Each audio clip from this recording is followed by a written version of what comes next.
do pay a lot of attention to, but in our little area, folks are coming here to telecommuting, so we haven't seen that kind of a turnaround. So that's why I said maybe not on that.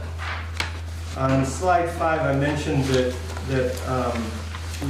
in the survey we asked what the problems are, and we also asked what kinds of solutions do you see.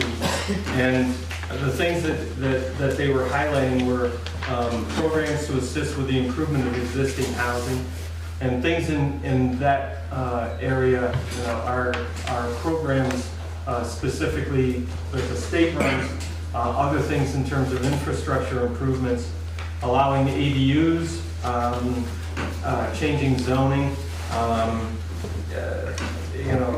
short-term rental, addressing short-term rentals. I think that shows an alignment with the perceived problems that we have in the economy right now. Slide 6 talks to those things. This is basic supply and demand. We have a reduced supply. Just the building permits alone, the top chart, show that within our area and within the state, we are in a recession in terms of development. There are a lot of factors that lead to a lower supply, but that necessarily, when you've got low supply, you've got high prices, and that's what we have right now. Our average median price is $415,000 in this town right now. Interestingly, rents are cheap in town. They're averaging around $1,000 a month. And so there's this discontinuity that we're still trying to work around. And as a result of that, people following that money, we've got a higher percentage of folks living in town than there ever has been, and working in town. 30% of the folks who live in town work in town. And that is an all-time high. So we've got some interesting kind of numbers that we still need to kind of get underneath. Rentals are still a low percentage, 15% or thereabouts of our total housing stock. Slide 7 just talks about the fact that we're all not paid enough. In Londonderry, we have significantly lower than state or regional numbers, but our numbers are rising faster than both the regional and state. We're going up. We've gone up 27% in the last few years, whereas the state is only going up 22%. And we could attribute that to higher earners coming in on telecommuting and such like that. But in the whole, over half of the local jobs, and we're talking about jobs that are in service industries, working outdoors, those kinds of things, they earn less than $40,000 a year. And affording a house at that level is impossible. And with two wage earners, we still show that wage gap, or that affordability gap, exists. Page 8, slide 8, we're talking about seasonal housing. I've always known that 40% of the housing stock in this area is seasonal. This reaffirms that, and in fact it's 43%, and this is from the U.S. Census. The ACS is the American Community Survey, which is what the official term for the census is. So 641 units in Londonderry are considered seasonal or vacation homes, and we have a total of just under 1,500 units in town. But if you add in all of the other vacant statuses, that don't fit any of those categories, 50% of the housing is vacant in Londonderry. Slide 9 specifically focuses that in on short-term rentals. This is from a firm called AirDNA. You may have heard of them. They track Airbnb and VRBO. And so high tech, we counted dots, and it came up with about 140 short-term rentals in the town. So this excludes the Stratton area. We have seen a huge increase in the number of short-term rentals, about 60% increase in the last 2 years. And about just a little under half of all of these are full-time. So 70 or so of the short-term rentals are really full-time short-term rentals. Slide 10 is just an illustrative using the current median sale price of $415,000. This just goes through the math to show how difficult it is for somebody who lives and works in Londonderry, how difficult it is for them to afford a house in Londonderry. So if you go through all the math, we've got the principal and interest and everything else thrown in there. This is showing that a typical median household is still 60 grand short, 64 grand short of being able to afford the typical house in town. Okay, and it gets worse if you throw in a two-earner household. The way the numbers work out, there's still a significant gap. Next slide, 11. So we took these numbers from a number of different sources, and I'll try and carry it down through this. But the net of this is that there are about 300 households that are indicating either on the survey or through the U.S. Census or just through some analysis that Camoin did. There are about 300 housing units that are in trouble in town. They're either in housing that they are overpaying for. So for instance, if you go to a bank and you ask for a mortgage, they will limit you to 30% of your gross income. These people are in that spot already. And so their housing is considered unaffordable. They may be able to swing it, but they're not doing a lot of other things as a result of that. So that cost burden line is the top line, and you've got about 190 households that are in that place, and that's from the U.S. Census. That's not from our survey. Our survey, however, backed that up. And the folks who were filling it out, and even though they may not have been recognizing, they were going into the same categories that the U.S. Census had. Senior households are a different thing. We're estimating, I mentioned to you that 10% of those senior households are looking to move. So we're estimating that they're looking to downsize. And many of them would want to downsize in town. We don't have senior housing. So that's what that means. If we built 24 senior housing units, we'd have in-town folks that could take that. Not that they would, but that's what that means. The next two categories where we have displaced and missing workers, the 34 people in that category, in that red circle, those displaced workers are folks that are traveling over 25 miles to get here to work. I know of a person who worked at the Red Slate Inn who was traveling from Bennington every day.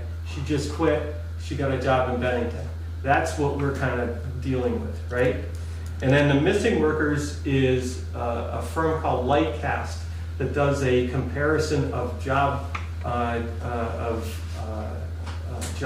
ads to census information, and they're saying that we have another 13 people who could be employed. So this is a kind of prognostication about if we built it, they would come. Overcrowded housing. This is the folks who are 35 and still living at home with mom and dad. And based upon the census, we have, and this is a conservative number, 40 people that would be in housing that are not able to be there. And then the obsolete and substandard is kind of a catch-all for what we might consider inadequate housing for those folks. So what this amounts to is that we could potentially see 300 units that we would need in order to satisfy all of those things. It's not saying that we would ever build or we could even contemplate it because we don't have the infrastructure or the financial capital to go ahead and do it. But that just gives you an idea of kind of the size of what we've got, and I'm certain that this is the same issue kind of in all of the market area that we have, because we didn't see a significant difference elsewhere. The analysis that we went through, slide 12, so just to reiterate, we've got supply side issues that we came up with in here, critical challenges to building needed housing. What that means is zoning, bylaws, and infrastructure. We need to put those things in place to reduce some of the pressure on the supply side. And then and another zoning issue is changing empty nester or senior housing needs.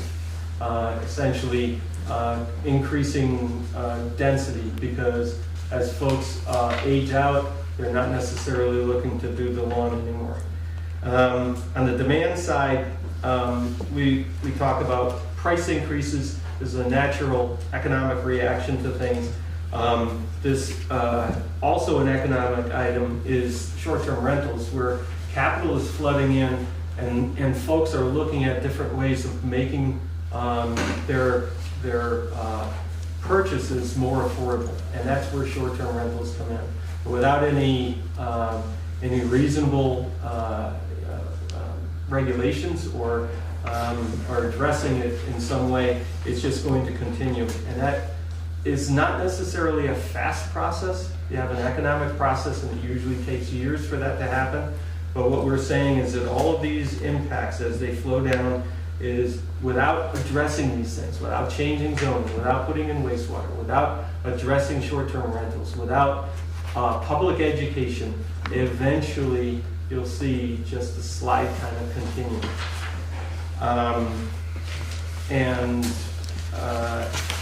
The last 4 slides, and I won't drain them, what they basically talk to are the strategies that the team has come up with to address this. Some of them are long-term, taking longer than 4 years, so it's going to take some patience and endurance to do. Others are immediate, like we have in the hopper right now. Sharon's team is working on the zoning bylaws. So we're almost at the stretch, and that's a huge thing that takes care of 3 or 4 of these sub-tasks that need to be accomplished. But overcoming all of these barriers that we've talked about and everything else, we think will make a significant dent in our current housing needs, and will go a long way towards addressing it. Significant items are zoning bylaws, and public education about what we're trying to do here. We're looking at affordable workforce housing. This is not at the state level where they're trying to address a different kind of housing issue. This is more of what this community looks like in the future. I mentioned, so we talk about growing the capacity locally. We're talking about funding, partnerships. Those are things that we have all started working within Windsor Trust. All of those different groups are key players in this, and we need to tighten those engagements with them. Sustaining and growing the number of homes owned and occupied by workers, different things that we're talking about there. Again, zoning bylaws, downsizing options for folks who want to move out of a larger single-family home, putting something in place for that. Rental units, right now we only have 15% of our population in rental units, but it's a cost-effective alternative. We have kind of surreptitiously gotten seasonal housing in here. And in the past, it's been fairly destructive to the town. That seasonal housing has led to things like gospels and things like at the top of, Pinnacle, thank you. And that's a short-term solution led by short-term corporate goals. We can't be in the same game as they are. And then finally, assisting local residents to both, to acquire local housing and to be good renters in those places. What questions do you have? Thank you for your time. Appreciate it. I would just say that this is a phenomenal undertaking, and your presentation is as clear and as concise as can be, and I'm so proud of our town to have engaged in this process, because it puts us, I think, in a very enviable position to a lot of other towns at this point. I think the urgency is right now that we look at, as you said, infrastructure, zoning bylaw changes, and education. I haven't missed any of the key things, but those are important. Thanks. We have a public, when is it, April 11th? So next week, we're having kind of a public education session. Anything else, Sharon?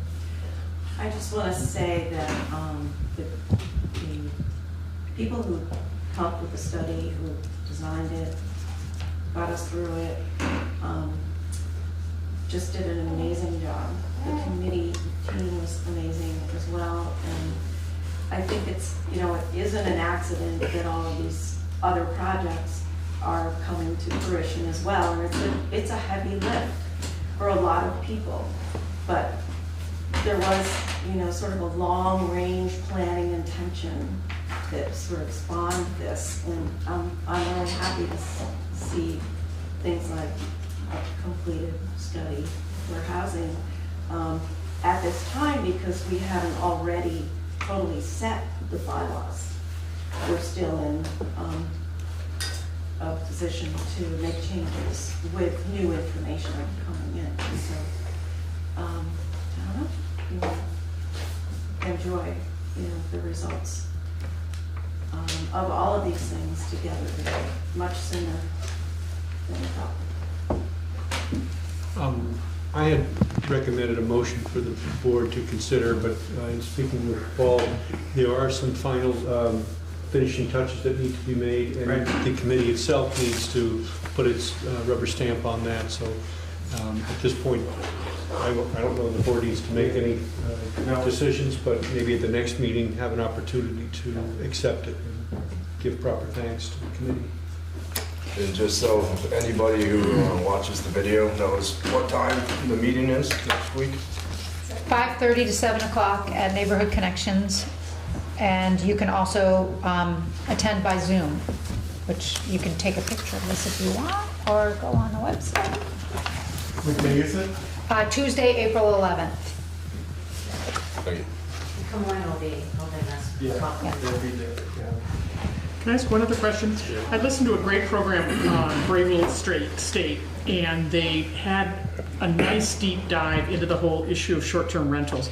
One of the things they raised was that there are a number of people who are local to our communities in general who have another home that they turn into short-term rentals. So it's not as if they're outsiders coming in, buying, and then going back to New Jersey or wherever, and then doing short-term rentals in that one property. It becomes an income source, and I just don't know how many of our short-term rentals are owned by people who live in town who have it as an income source, because it, You don't think we have the data on that? yeah, What we will have, though, is through a registration process. Good. If you are local Good. and you own it, it's a different good, registration process. Yes. yeah, yeah, So- And a different fee structure Fee. as well.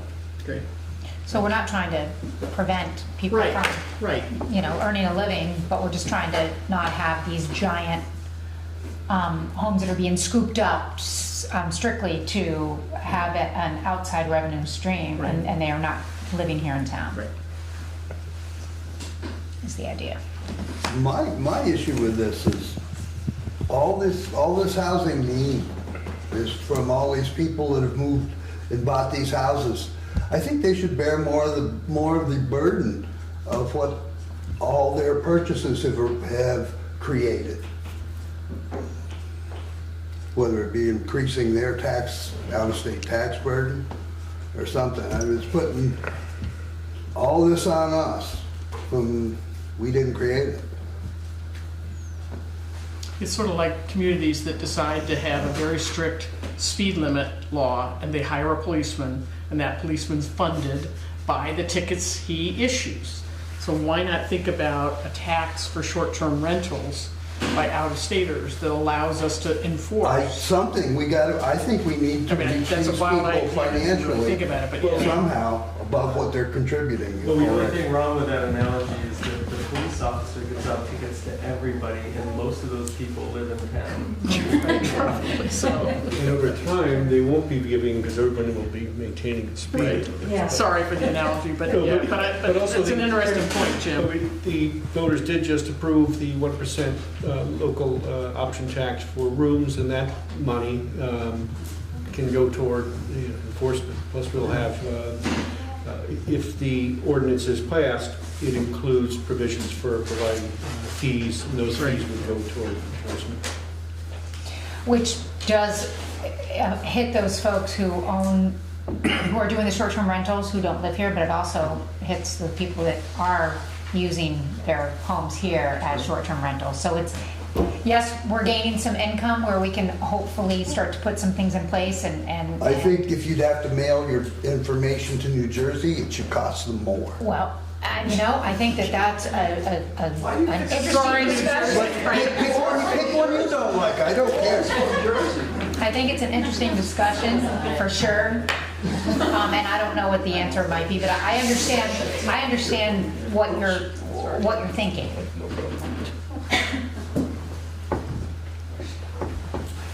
But this is exciting, so. And everyone should really, it's a lot, Paul's right, it's a lot. But if you sit down with it and you really start to look through it, it really makes a lot of sense, and it's incredibly insightful, and you're gonna have an aha moment. I promise you that. I just want to say that I think it's very easy for us to sort of jump on the bandwagon of, all these people who came in during COVID and bought up all of our properties. The truth of the matter is, we've been going in decline for many years. Housing, rentals for year-round people. This has been a steady flow. It's just gotten exacerbated. Well, we jumped $200,000 in the median price of homes. That's a big jump.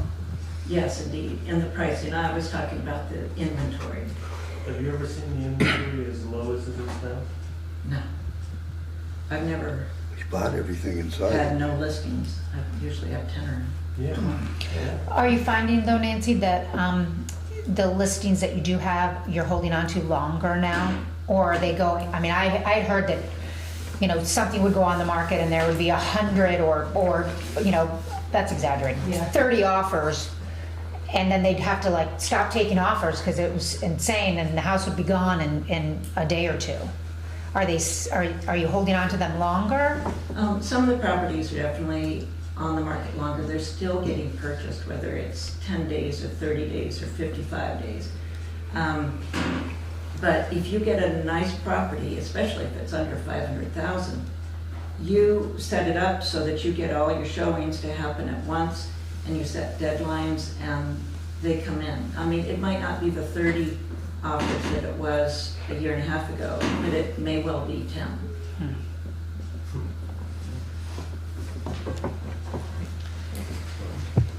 It's interesting. Anything else?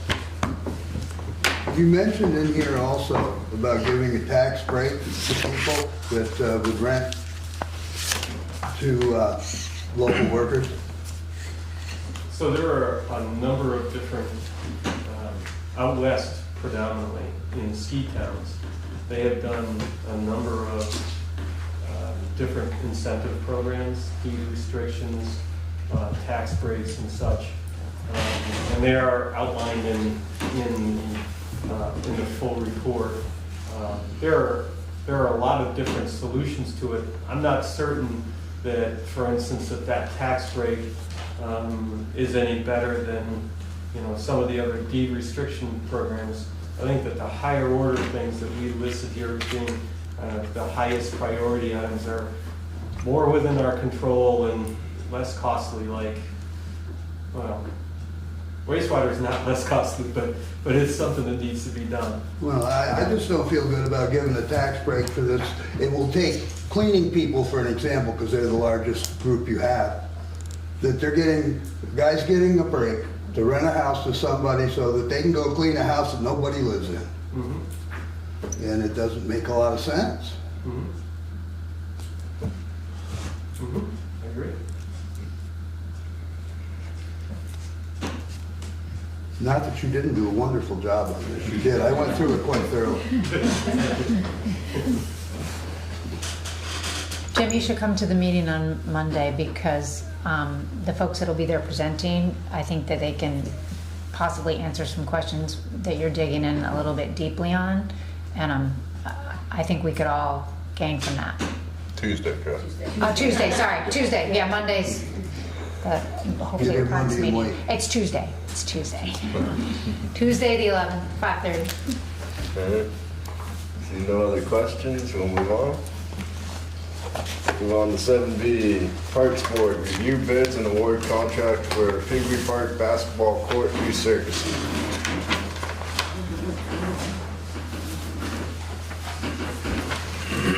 Besides the lower price from the 2 bids we got, I was very impressed with the proposal given by the lower bid. It was quite detailed, and the other pretty much just had a number on it. And that lower bid was the company that did the work last year on the tennis courts. And there's no one here from the Parks Board, but I haven't heard anything either way from anyone, but I imagine that they'd be happy with that low bid and that they did do a good job last year, as far as I know. Huh? Who did the tennis court? Yeah, that's what I mentioned. Who did? Oh, you got to ask. I got the check. Yeah, it's Advantage Tennis. Advantage. Yeah. And so they have 2 different bids. One is, the bid as proposed was $7,300, but they'll knock $1,000 off if they don't have to pressure clean it. And with their equipment, they don't need to do it. They just, they sand it down with some machinery. There's no need to do it. And they said, if you do, you end up losing a day or 2 because that's to dry off and all that. They did pressure wash the tennis courts last year, and I think you can go without that. So I would recommend the lower bid, which is $6,300.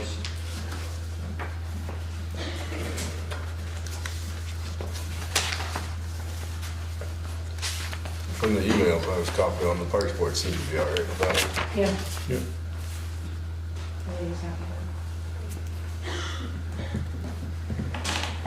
Anyone care to make a motion? I'll move it to accept the bid from Advantage Tennis for the repair and resurfacing of the basketball court at Pingree Park in the amount of $6,300 and to authorize the town administrator to execute any documents necessary for the hiring of a contractor to conduct the necessary business. Second. All those in favor? Aye. Moving on to 7C, approval of the annual and special town meetings of March 7th, 2022. So the special meeting was, The bond vote. yeah, Was technically. got it. There's a separate. Yeah.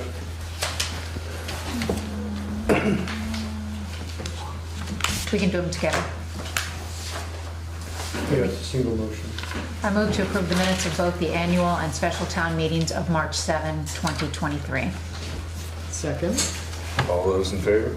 Aye. Aye. Moving on to item A, transfer station solid waste management. 8A is updates. Do you have any updates?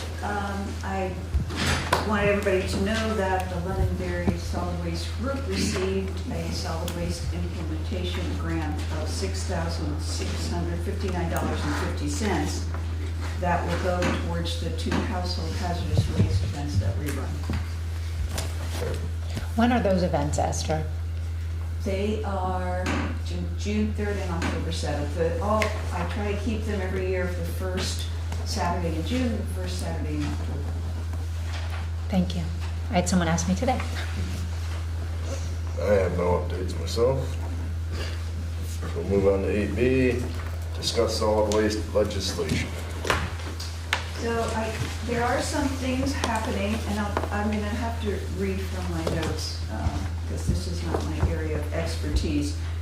But there's a House bill that proposes to establish a landfill siting commission to evaluate and identify a new site for location and operation of a landfill in the state. Currently, there's only one landfill in the entire state in Coventry, Vermont, which is way up north. And not all haulers take their trash to that landfill. Some go to New York State, some go to a landfill in New Hampshire. But eventually that landfill is going to be phased out when it fills up there. But it did get an extension for an expansion not that long ago, so it's nothing that's imminent. There's a House bill that proposes to prohibit the sale, offer for sale, or distribution of a consumer product in the state that has a total organic fluorine concentration of greater than 100 parts per million, and I can't explain anything about that, I'm sorry. This is one that's really interesting, and it's moving along this year after probably 3 years being discussed. And it's an act relating to household hazardous products containing hazardous substances. So basically, it's another extended producer responsibility bill that will hold manufacturers of household products containing hazardous materials to participate in an organization and implement a plan to collect and dispose of the hazardous substances. This will only take care of about 25% of what we collect. There's another 50% that is probably all paint products, and those are already in a producer responsibility law. So that part's taken care of. So there's still other products that are not going to be covered by it, but it will certainly be a huge help because hazardous waste collections have been skyrocketing lately. We have no control. We have very few contractors left in the state, so there's not a lot of competition, and we pay a lot of money to do that, and we're required by law to do it. There's an act related to the management of biosolids, and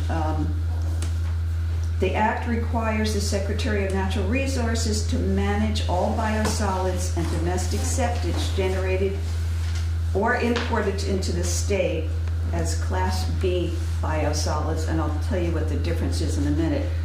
And then the Secretary also would be prohibited from managing biosolids and domestic septage as exceptional quality biosolids for Class A biosolids. So the difference is Class A is a dewatered and heated sewer sludge that meets EPA guidelines, and it can be applied to land. The Class B biosolids reduce but don't eliminate pathogens.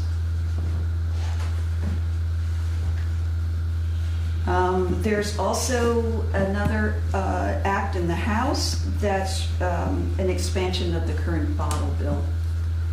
And that expands it to accept beverage containers, including all drinks in liquid form and intended for human consumption, but there are exceptions like milk, dairy products, plant-based beverages, infant formula, that kind of thing.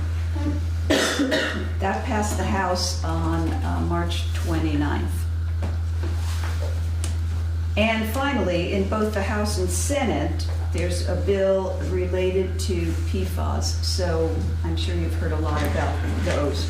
And what that stands for is, I'm not sure about my pronunciation, perfluoroalkyl and polyfluoroalkyl substances. To Right, leach at. got it. Not bad? He knows Yeah. a lot about PFAS.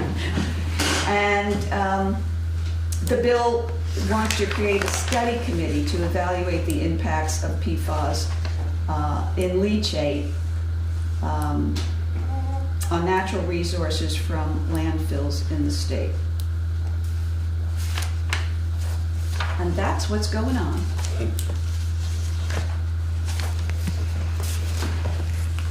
I'll have to keep track of Yeah. it.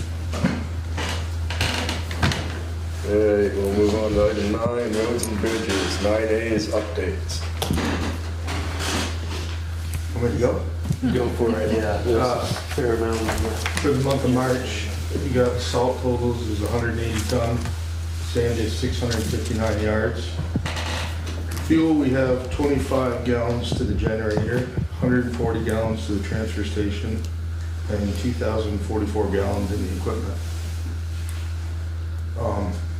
I have a question, I think it's probably related to Shane, but I've been looking into a hydraulic press for doing hydraulic hoses. Numbers vary in a lot of ranges. I guess my question is, before I go too far asking, should I just have this go out to bid and see how, I mean, I've been told the compressor alone, some of them could be up to $10,000. But I've got a price from one guy for $4,800, but I was told that press isn't really what I want. Or do I keep researching? I mean, I'm figuring I'm not gonna be able to buy this till July when the new budget starts anyways, but we blew a lot of hydraulic hoses this winter in the off hours when I couldn't get one made. And it made things a little more difficult. Yeah, definitely something you guys should have. I mean, if it's over the, 7,500 is the, yeah. Right.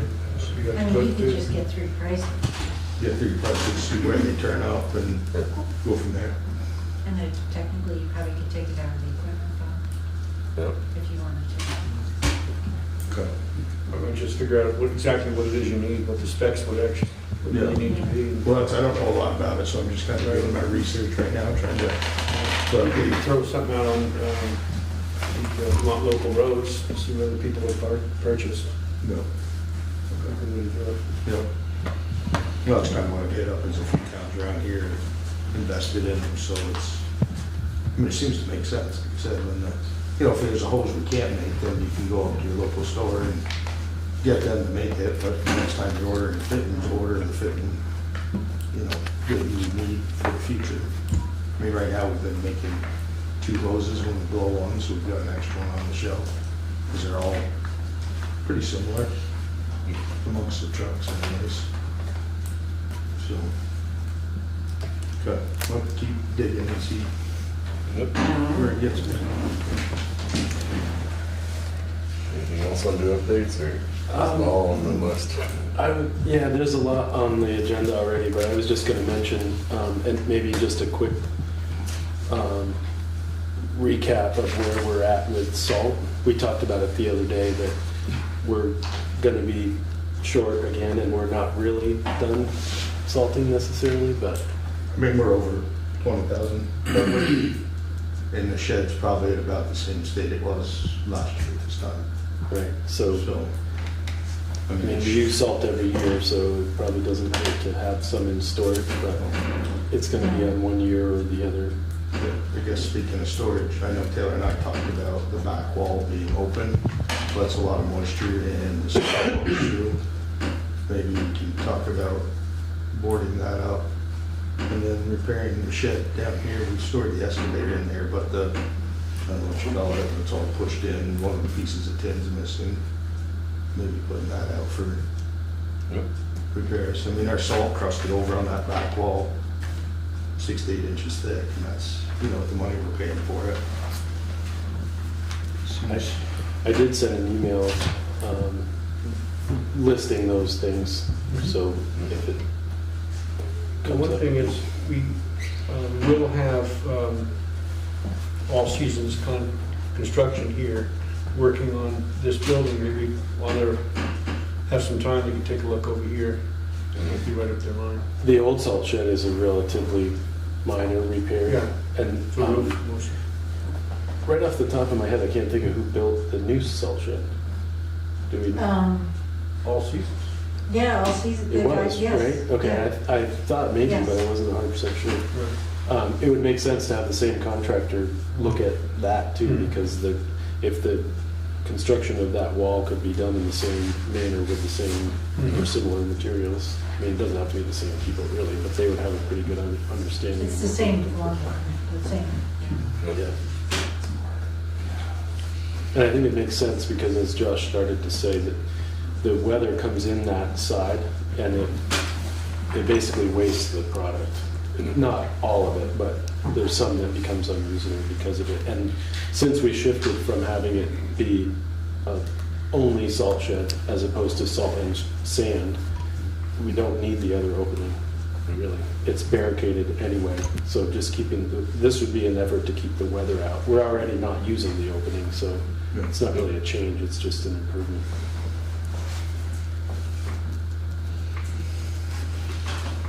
Sounds good. You up for that? Yep. All right, moving on to 9B, review bids and award contract for tandem truck. In the meeting packet, I just gave you the first page or so of your bids, the actual bid sheet, but I'll also hand it out to you all in this package, all the many details on the specs of the truck that I know enough to be dangerous with, but Josh knows it well, and some of you may know it well as well. But just in case you wanted the details, they're all there.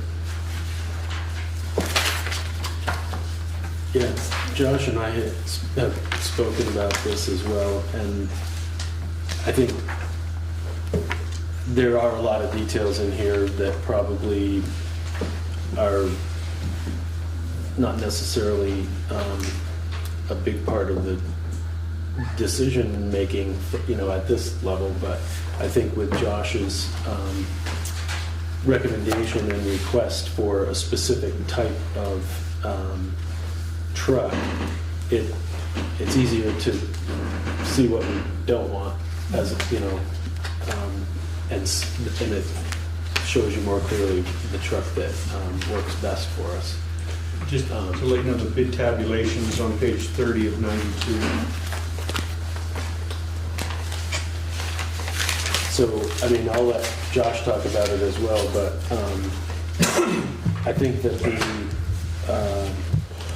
the truck that fits best is not exactly the cheapest unit, but it's not the most expensive either. And the purpose of that choice would be more specifically to align with the equipment that we already have, and having that consistency for parts and just familiarity.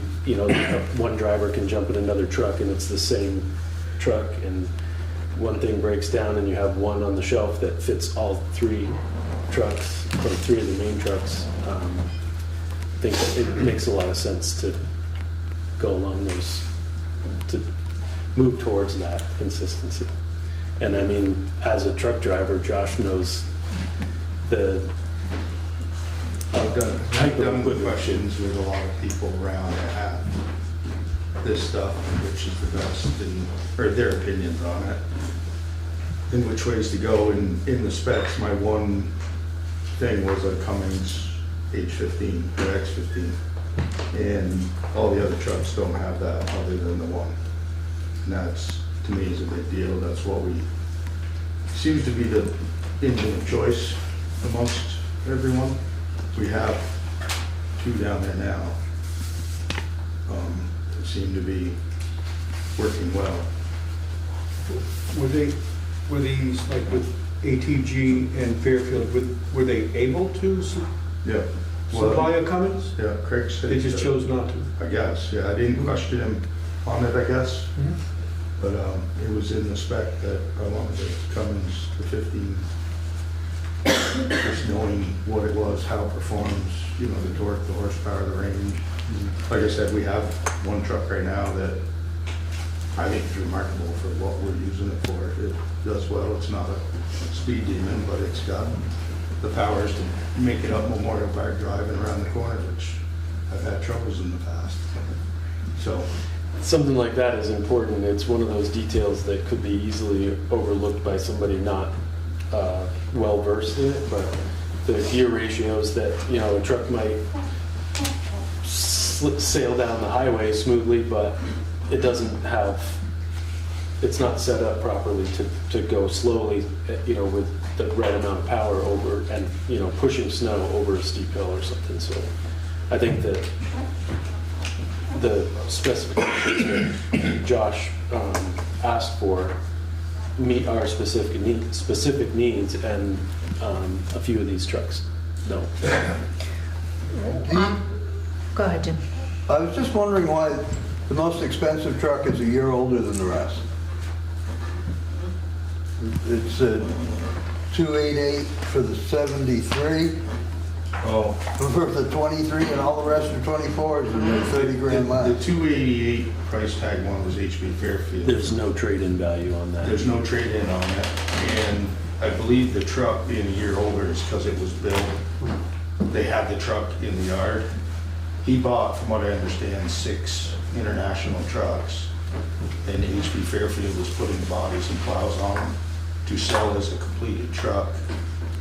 They're all white, they're all, Gotcha. you know, and I don't, he said he was gonna be higher than everybody else, just because of their equipment is more pricey, is what I was told. His comment in the bid too was that he would not take our trade-in. He suggested we tried to sell it outright, which I like the idea of the trade-in. Yeah, let's have Well, Gets rid of it. in the bid tab, I put in 20,000 anyway, and he's still well above everybody else. oh, that's with 20 applied. It says 20 Just assumed. assume. Yeah, I just threw in a number, Right. can't do what the others did. Why did Reed Truck Services, were they gonna offer more for the trade? I mean, it seems minimal, but it's interesting that the other bids were 20 and they're 23.5. Nobody came and looked at the truck. They're just But Reed's has Blue seen it Book or a few Kelly or times. whatever. It's shocking. Yeah, Reed's has sold seen the it. truck to us way back when. Right. I didn't know that till the other day, but Craig called me one morning and says, "I didn't come look at the truck. What is it? And what is this? You know, motor training, the four-wheel drive, how's the plow look?" I described it to the best I could, and that's what it came up with. Is that binding, do you know, or is it gonna, will it change, or is that is it? Hard to know. I don't know why it would And change. we would retain the vehicle until they deliver. Right. Right. Yeah. But yeah, it's really part of the deal. So the delivery for that rig is 1123 plus, what is that? Is that maybe 1123? Well, the plus is because then it's got to go to the body company. Ha. I mean, we're looking at, So we'll go to use in November of this year, potentially not, we could probably look at it, right? but no, that's, I mean, they all Yeah, are pushing that. I mean, that's pretty much you buy your truck now. You get it and everybody's doing it in at a the year. same time. yeah. Craig said he had some on order, which is the ATG. Scott Reed said he has 2 of these trucks on order. One can be town Londonderry's, one can be, I think it was town Allsted or something. He knew that 2 people are interested, Yeah. seriously interested. So he put his foot in the door to get, because, I mean, it's like anything, parts and pieces, you know, lumber, and it's hard to get right now, still, so. I mean, Max said we were 20, I think they said 2025, 2026. If they even got a bid on that truck. So, Thank you. yep.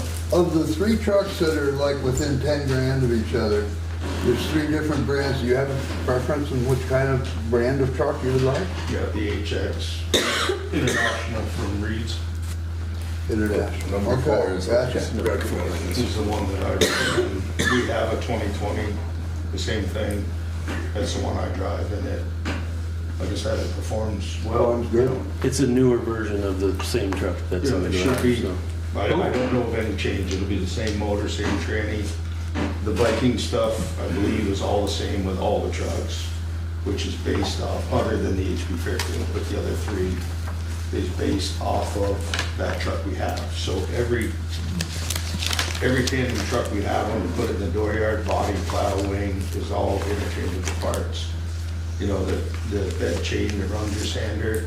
So we can keep one of these on the floor, one of those on the floor. Buying these 2 trucks, they'll be 4 years apart, but I don't know that they've really changed a lot. It's still a Cummins 15 liter with the Allison transmission, so that's my recommendation anyways.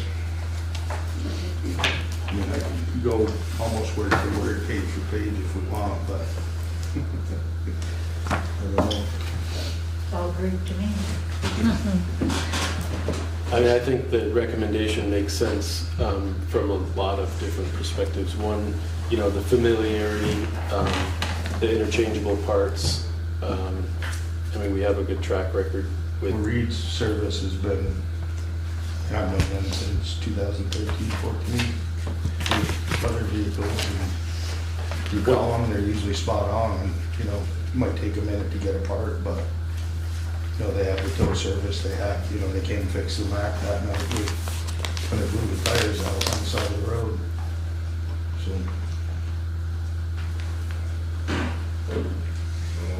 Any of us are any better at judging trucks than you are. So I would go with your recommendation. Anybody for the motion? Yep.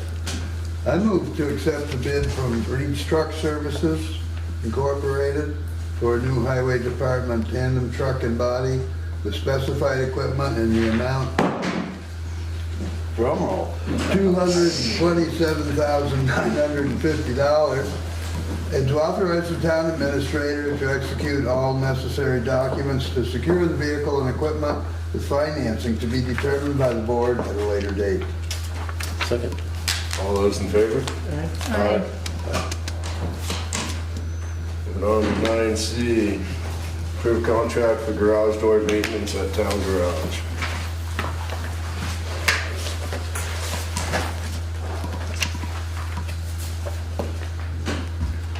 Well, it's the same company that we used in the past. In the past, they did the install for us, if I'm not mistaken, here and down there. One of the things we want to do is keep up on these and have an effective planned maintenance plan so that we're never in a situation where we're in trouble and we can't get a truck out of there. So we really want to stay in some of that.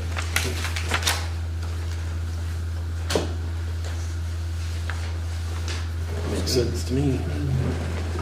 Okay, make a motion. I move to first accept the proposal from Overhead Door Company of Rutland for annual planned maintenance of garage doors at the town garage for 2023 as submitted, and second, authorize the town administrator to sign any documents necessary for the hiring of the firm to conduct the necessary work. Second? All those in favor? Aye. 9D, approve rust proofing release and hold harmless agreement. We do this This every is year. done every year. It's rust proofing, and they want us, they're not going to do it unless we sign off that we're responsible. Anything happens. I move to approve the rust proofing release and hold harmless agreement with Carrera's Rust Proofing and authorize the town administrator to execute it on behalf of the board. Second. All those in favor? Aye. Aye. I got a question, and it's probably I'm stupid, but this rust proofing company wants to be held harmless for rust? No, it's more for the oil dripping off, I think. It's not, It's hazardous materials. Okay. Yeah, it just sounded weird. it's a hold harmless thing. I know. They don't want you to not blame them for your car rusting, because they'd be in a lot more trouble probably. All right, moving on to 9E, acceptance of V-Trans funding for the Spring Hill Culvert Replacement Project. Here. Finally got one. Yeah, persistence paid off. We got the grant for $300,000 for It's awesome. the project, and yeah, and I spent some time on the phone with the fellow who wrote this letter at V-Trans, and if the board approves this, and I hope it does, we'll have a project manager by the end of this week, and we'll jump into it. And we because this is federal funding, there's a lot of extra hoops that we have to go through. Luckily, we did the solicitation for the engineer in anticipation of this grant, so we went through those hoops already. That's why it's more expensive than normal. But we're well ahead of where we normally would be in this project because of the steps we took, so Is this that is a good 75 thing. comes out of the road budget? The matching funds, I think, would not be out of the roads budget. Right, one of the things, if you look at page 42, this is how the whole project works out. This is the budget for the project. And long story short, if you, total local matches, if you go to the bottom line, it's going to be $92,500. We're going to have to raise that one way or another. But it's a small price to pay for an overall project estimated cost of almost $570,000. So it's 16% is going to be local match. And again, we already have a $175,000 grant from V-Trans structures, from the structures program, and that we're using for the engineering money up to now. So we're in pretty good shape. And we're using all of that for the engineering money, that none of that can be used towards the matching? I don't know, and I don't think you can match V-Trans money with V-Trans money. But it's gonna be all of the project. I mean, we have to show some, anyway, how do we put it? We're only getting from the two total grant funds from the state of $475,000, and I'll double check on that, but my sense is that we can't match V-Trans money with V-Trans money. Let's check. Some of the 92 could be Nasty little or part. Yeah, that the highway department has to do. right, if there's any. You guys didn't do much on the Dairy Woods Road culvert. But we could also, if we can get donations for the easements, that could be used for local match. So we'll try to do it. But, It's exciting. It's a yeah, and so small actually by virtue of this, and maybe I'll get to it later, we would not need the request for ARPA funds because of this, and that was $150,000 that gets freed up from your minds. It was free. Years, yes. Yeah. But thank you. Anyone care to make the motion?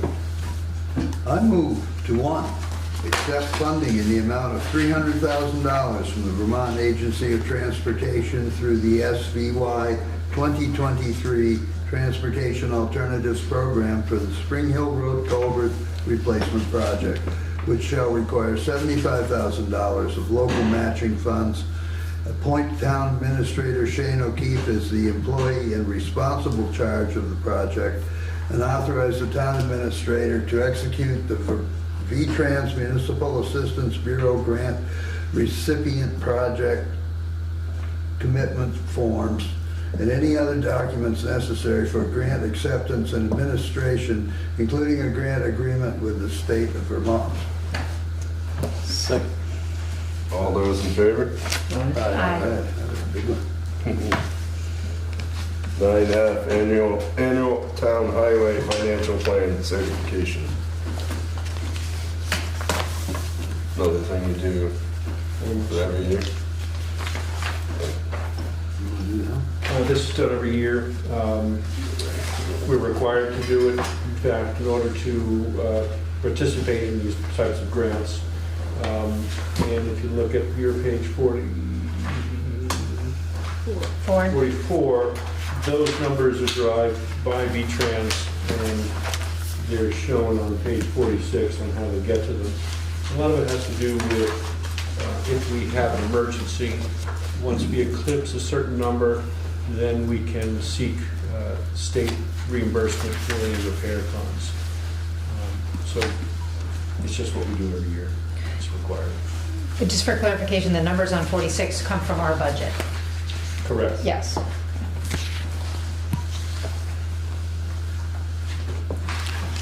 I move to adopt and execute the annual financial plan for town highways pursuant to 10 VSA Section 306J. Second. All those in favor? Aye. On to 9G, consider applications for excess vehicle weight permits. This is just boilerplate, right? Is it just me, or does it seem like there's an excessive amount of excessive weight permits this year? Yeah, it's about the same. Is it the same? Yeah, keep track. Maybe it's just like Roughly Chinese water torture, like drip, drip, 22, drip. between 20 and 24 every year. Just seems like a lot. Sometimes we get these little phrases that every time they pop up, it's like, oh. Yeah, I don't think we've had one from Huntington Homes before. I think, did they deliver that one to the people on Middletown? I have no idea. I don't know. No, those came. No, that was an Pennsylvania. Appalachian, I Some, think. yeah, some Amish Yeah. group. Yeah. Appalachian. But everybody else, Beacon and Gurney, they're all the same owners. Yeah. I noticed on that building that they put a dormer on the roadside. And I didn't see that on their original plans. I think that'll do quite a bit to help the snow go on the road. It was on there actually, but. I thought it was only on one side of the building. I see there's dormers on both sides.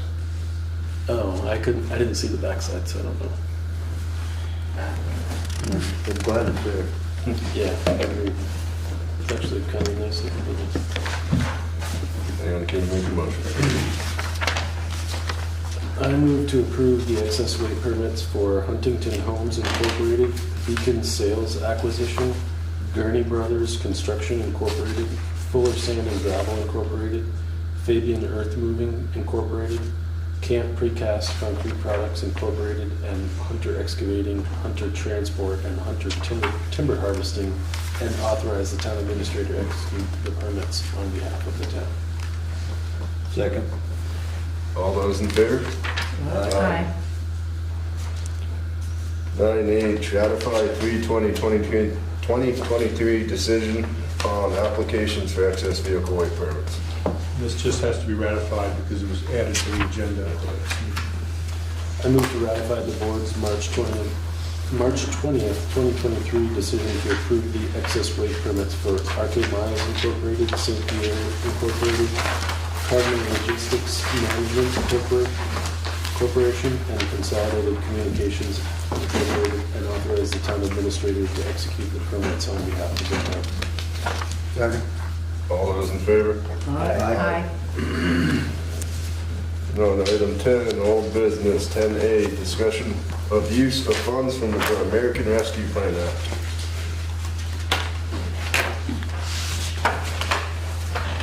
We held off since you weren't here last time. I was actually just going to say thank you for waiting. I'm sorry that they waited, but thank you for waiting. No apologies necessary. So, all the work that I did previously, I went back and looked at my notes and went and considered the discussion that we had, Taylor, specifically with some of the recommendations that you made, as well as gaining the information that the town would be pulling back their request. And I came up with some new numbers, and I'm willing to share them unless someone else would like to go first. Go right ahead. Okay, so I spent it all. We'll start with that. That's the easy part. That was the easy part. And, you know, looking, and Martha, you were not here for this, so I'm gonna try to move it along, but please ask questions if you have any. Thank you. You know, starting at the top, Neighborhood Connections, their request was for $50,000, and I stayed with my original idea of $43,000 because of the $7,000 ask and approval from the town ask. West River Montessori School, I stayed with the $21,000, which was for window replacement. And again, just to refresh everyone's memory, there was On the project description, there was something that they had asked for in the previous year, which was the exterior protection. So I sort of just backed some things out to make it make sense. 21,000, you said? 21,000, yes. The plats, of the request for 55,000, I looked at the 18,000 for the new apartment and the 9,500, which would be half of the furnace, for a total of 27,500. And I'm gonna come back to that, so everybody just stay tuned. One Londonderry, I put the requests together. There were 2 requests. One was for 9,600 for the community resource guide, and the other was for $2,000 for the Ways and Trails brochure, and I awarded both of those, 9,600 and 2,000. Mike and Tammy's, she was asking for 24,000. They were asking for 24,000, and I did a partial for them of $18,000, and I'm going to come back to that also. South Londonderry Library, they were requesting $55,000 for various building and site repairs. Because they weren't super specific as to what exactly the needs were, I awarded them, this is a really weird number, $18,072.38. Where did you come up with that? It was some leftovers. Oh. They got some leave-ins, but it got there. The Mountain Towns Housing Project, for their construction materials, I awarded the $15,000. The Community Fund for Londonderry, they requested $50,000, and I felt that was fair for $50,000. Magic Wastewater Association, again, there was an item, their original ask was for $14,552. I'm sorry, yes, $14,552. Last year in 2022, they also had the rebuilding the spray field on that, and we awarded them money last year, so I just took that out. So for Magic, the wastewater was $7,000, and that would be for the sump pump replacement and the inflow pipe replacement. The Planning Commission, I awarded the full amount for the hybrid public meeting equipment, $7,500, because I think it's sort of a goal of all of ours to have more attendance at all of our meetings. And then the Londonderry Arts and Historical Society, I awarded them, they asked for $18,040. In keeping in the same spirit of deducting the town appropriation asks, I felt $17,040 was appropriate because they did request $1,000 at town meeting that was approved. And going back to the Platts and Mike and Tammy's, they're the 2 businesses in town that asked for money, that asked for support from the ARPA monies. And what I looked at, just in how to try to keep it as fair as possible, and it's difficult to do that because it's difficult. But if I took the totals for each years and added them together, Mike and Tammy's would have received $36,000 total from all of the ARPA funds, and the Platts will have received $36,100 total. So it was a little level playing field is sort of how what my rationale was. So, go. Thoughts? And that adds to the It adds 235, 235,712.38. Yes, ma'am. And we can go line by line and discuss, or, I mean, I don't know how you want to do it, Tom. I know there's some representation of a lot of these groups here, and I don't know how you want to proceed.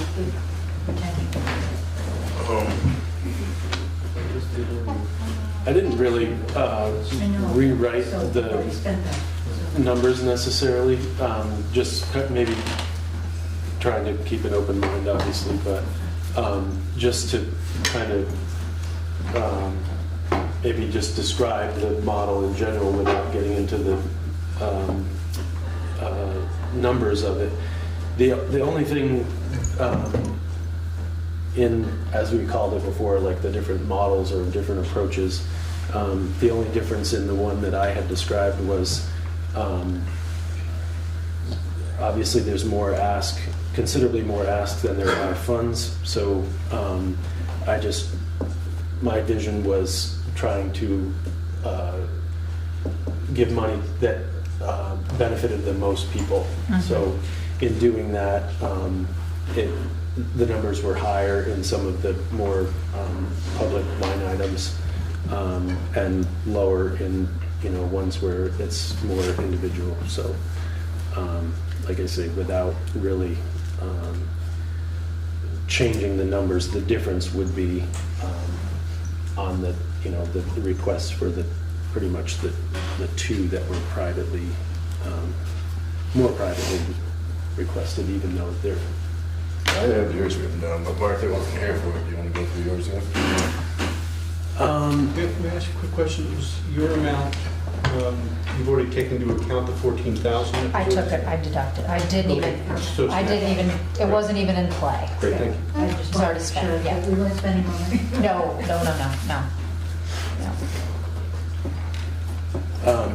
I felt like we came a little closer together on some things, for sure.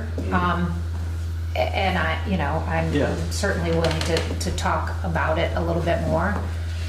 I understand your strategy. Mine was just to sort of let everybody get a little, if not Right. all. But I'm open for discussion. Yeah, I think that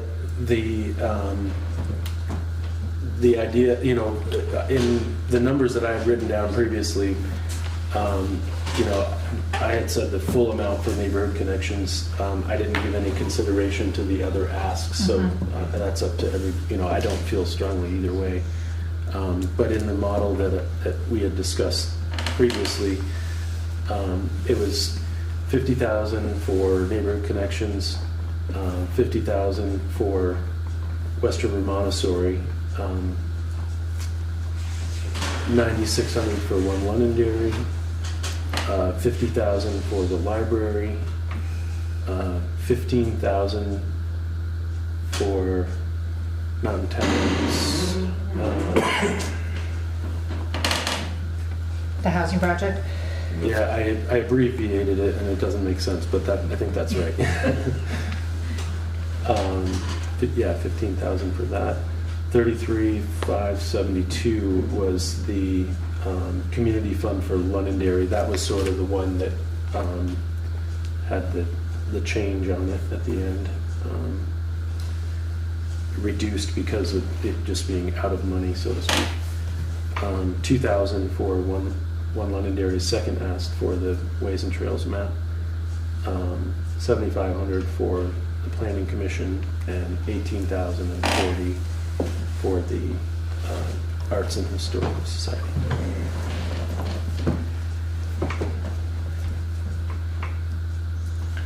I think the biggest difference being that the numbers are higher for neighborhood connections, West River Montessori, the library,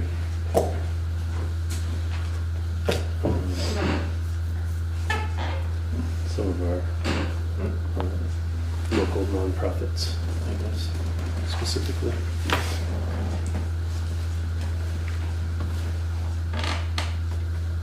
And when Londonderry, you only did the 2,000, not the 96. Both. No, we I don't. just Oh, listed okay. them separately, but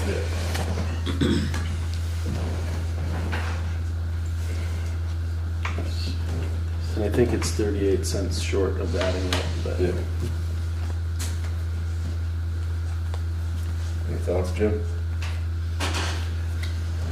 I was hoping that more of it, we could take a bunch of it and put it into something that everyone in the town could benefit from, like a road or culvert or something. I mean, people are here coming for the second time. Some people got nothing. People are the people that didn't even apply for things actually are entitled to some relief from this money, and doing something for the town to improve the town would do that. But no, I don't have numbers all written down. Well, could go to that local match for the Spring Hill culvert project. There you go. Don't you think that by supporting these groups with this ARPA money that the town would benefit from that? Maybe more as a whole? Like, what if I never Well, drive Spring Hill, ever?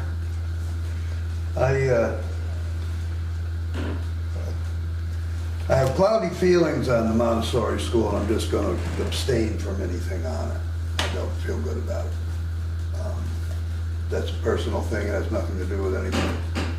But that was my biggest thing, was them getting more money. And I'd like to see something go into the town. I would say that the match does benefit because it comes up, it's not then added on to the tax. That's what I was just gonna mention too. Even people that aren't using the bridge, the benefit to putting that money towards it is that you're not charging people that aren't using the bridge for the bridge. Essentially, it's getting paid for in pre-tax dollars. How much would that $92,000 impact our taxes? It's about, not. 100,000 is 2 cents on the tax rate.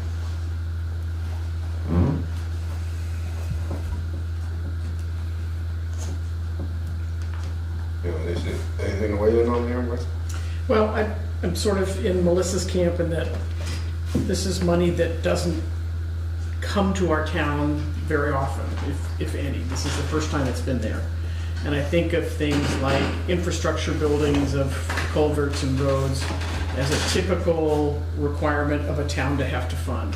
This is for things that you wouldn't normally be addressing, or this is an opportunity to address things that wouldn't normally have an outlet for funding through the town. And so I'm therefore more inclined to give to kind of the nonprofits, but I also understand that ARPA was to make whole businesses that got impacted, and I understand the Platts and Tammy and Mike's position, and I think to give them an award that's balanced, if you will, if you're just going to slice it in half and say 35 and 35 to each of those two businesses, I'm good with that, but that's kind of my position on it. I want to say too, you know, it's a difficult challenge to allocate this money because the ask is about double what is available, roughly. So it does feel like somebody's getting shortchanged, and I don't want it, you know, by creating a model or choosing one over another. You know, it's certainly, you know, I don't disagree in any way with any approach, because I think that every ask is a viable ask. So it's a tough decision. I definitely feel that it's a challenge to make that choice, because you certainly don't want it to look like you're choosing one over another necessarily. But there just isn't enough, you know, to necessarily fill all the pockets. So. No, I agree with you, Taylor, and I certainly, you know, I was looking towards what our sort of arching goals or our initiatives were as a board, and particularly when we allocated the ARPA money to do the housing study, anything related to housing sort of stuck out to me as something that was important to us. So that's why I thought to do the Community Fund of Londonderry to provide them with that $50,000, because knowing that that was going to go towards some kind of a community housing fund, and then delving deeper into the study and seeing some of the ideas that are out there, this is good seed money that I think would be incredibly beneficial to the entire town, everyone. So that felt incredibly important to me. Not that anything else isn't important, Right, but that's that was the just key one point. that was sticking with me. And the construction materials for the housing project and the Platts apartment. So there was sort of a trend for me with the housing issues that I tried to stay true to that. So just to get you to sort of understand my thoughts. And again, I echo what you've said. It's not that anyone isn't more deserving or less deserving. Absolutely. It's just that there's just not enough money. I mean, I would like to say everybody gets whatever they want. Yeah. But it just can't be done. And I definitely, I sliced it and diced it, you guys. Like I looked at the 2020 stuff. I really tried to get my brain around it, to give it a rhyme or a reason.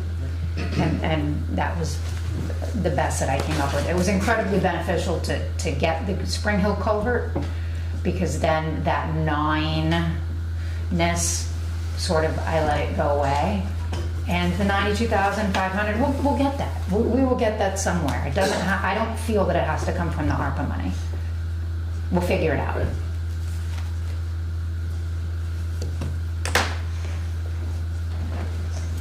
So we got two leaning towards Melissa's. I've stated others more leaning towards Taylor's. Do you have a preference on either? No, I don't. Whichever one you decide, the people will benefit from it, and that's fine.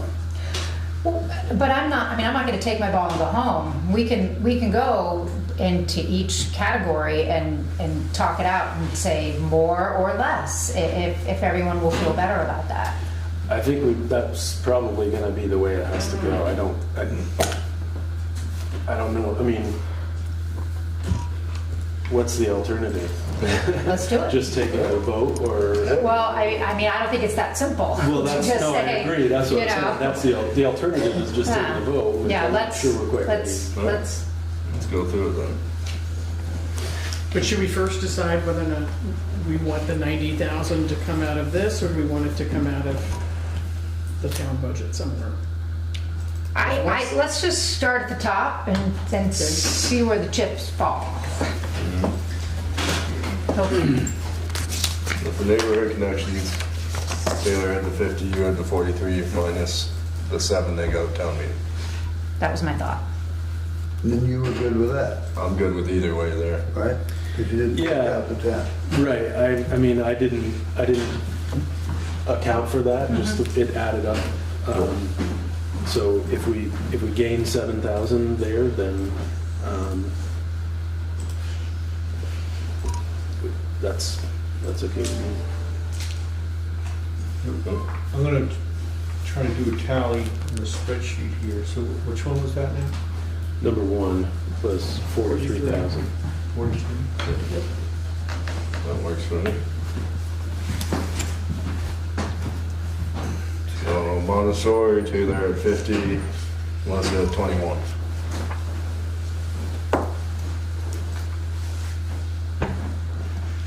I mean, my only concern there is, so they got excuse me, they got a $3,000 appropriation at town meeting.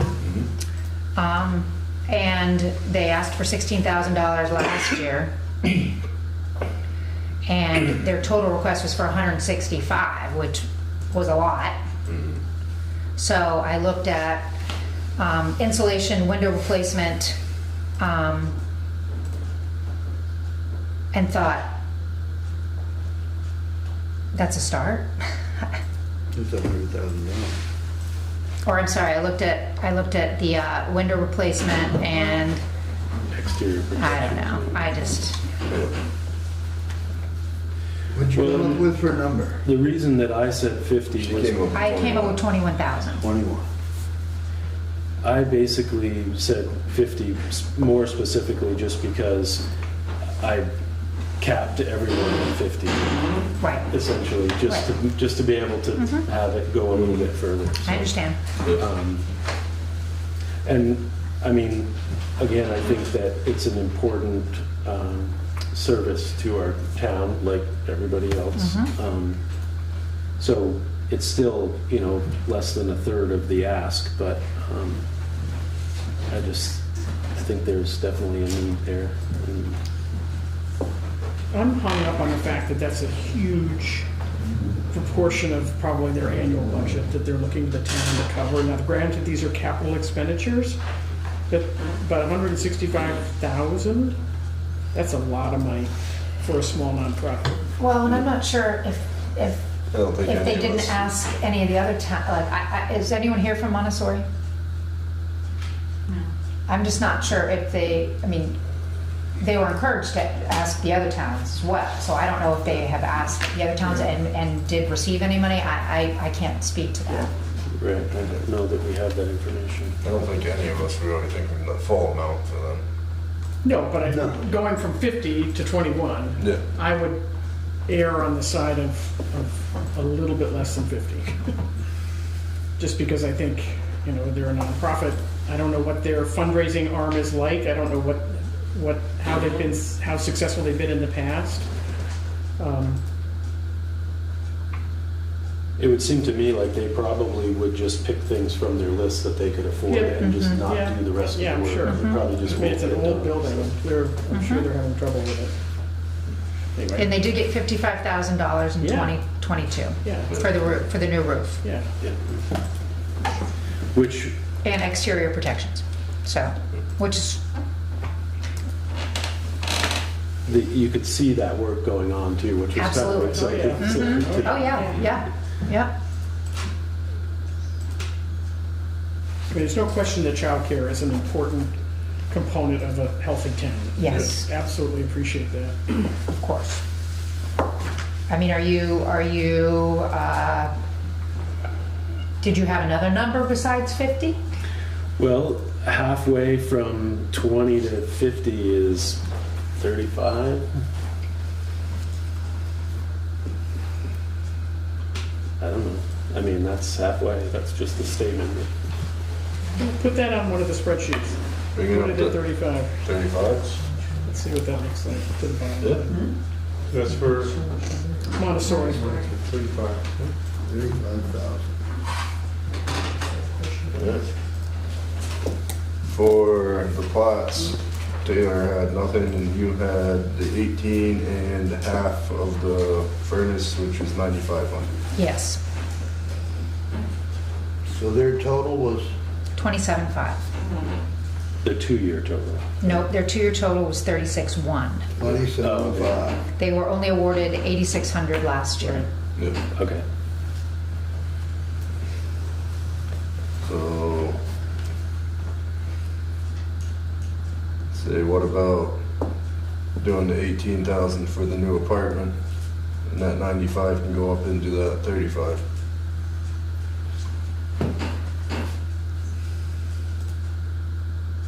Any objection there? I mean, it's a negotiation at this point, so Well, I think we what have we're to gonna make a do- $14,000 somewhere. We're gonna have to go through and see what's left and then go back through quickly and add or subtract to Right. that, so. I mean, that would start to replace the 14,000 Yep. that we have to make up somewhere. So, I mean, I can use that as a placeholder for now. Okay. So what's the number? So go with the 18,000 for the new apartment there. So 18. For One Londonderry, Taylor had the full 9,600, you had 7,500 for the community resource guide. I changed my, I'm Oh, you in did. line with Taylor on that. Doing To all 7,200. 96. The 9,600. Okay. Yeah, Right. I made it whole with the loss of the culvert. Alright. For Mike and Tammy's, again, Taylor had nothing there, you had the 18,000. And that would be, what, rent and federal and state taxes? I think I just did a percentage Yeah. and I wasn't, I was just looking for the numbers they Yeah, had there. yeah. That would cover that. yeah. Well, and 18 is consistent with the other similar type business, Yep. if we're looking at that. I will record for the record that there was concern from the Platts that their initial distribution was significantly or proportionately different than the distribution to Mike and Tammy's. So if you wanted to make them more whole and on an equal basis with the award to Mike and Tammy's, you may want to think of it that way.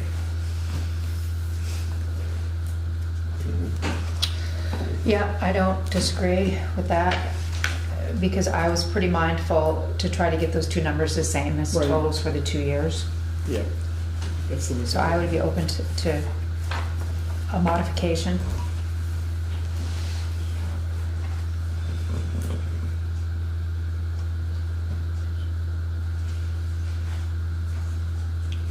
So what would your proposal be there then?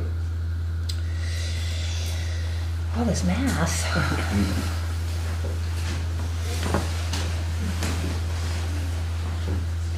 Drop it to 15. That doesn't give me much.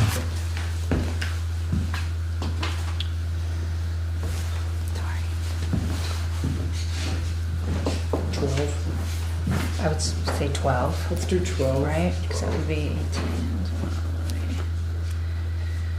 It's still We can work with that. 18.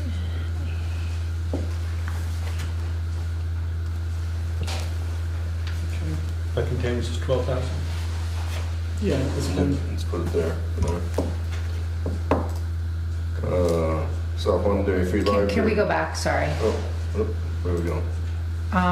I would say 10. 10 for Mike and Tammy's? Just trying to keep the two numbers closer together for the 2 years. Yep. Yeah, I'm good with that. I would say if they're the only two actual businesses, that we should give up the go through the rest of it and take what's left and split it. This could be a placeholder for now and then go back maybe, or I don't know. All right, know that we'll go back and we'll look at numbers 3 and number 6. Okay. Are we gonna put 10 there? Or are we 10, gonna you put want to put 10 in there now? As a holder. All right, 10. Or Mike and Tammy's. for Mike and Tammy's. So the library, Taylor had 50, you had 18,000. $72.38. Sorry. No problem. We'll fill out 38 cents. We might now. Interest on it. I think the library has recently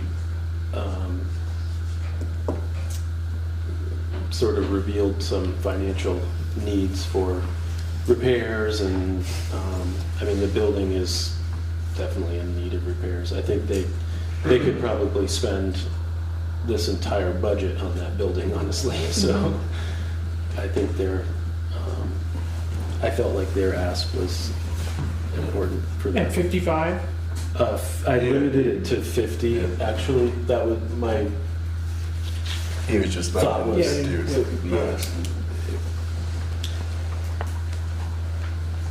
I mean, I guess my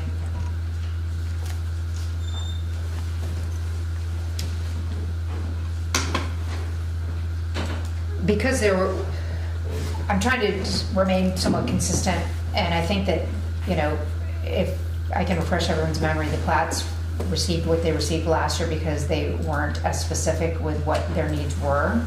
And the library, although all it really says here is various building and site repairs, and most of the other asks are a little bit more specific.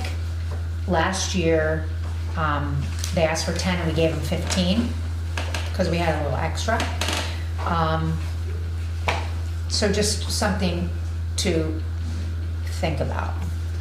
And I understand that, yes, particularly if the land doesn't get sold, I know that there are a lot of caveats here as to what their needs are and where this revenue is coming from. To fix this building, just something to think about. Their written request, though, was pretty specific.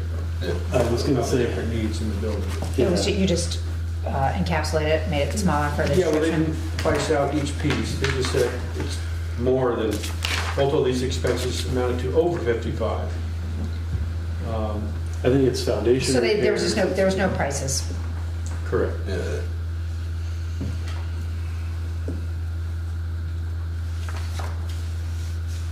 Well, here's another way to sort of slice and dice it, is to look at what percentage of the original ask we're sort of giving some of these entities. So for example, Neighborhood Connections, we're proposing to give them 80% of what they asked in 43 versus 50,000.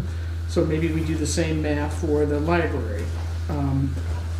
Give them approximately 86% of what their ask is. What does that take us to? 47.3. That's 47.3. Doesn't gain much.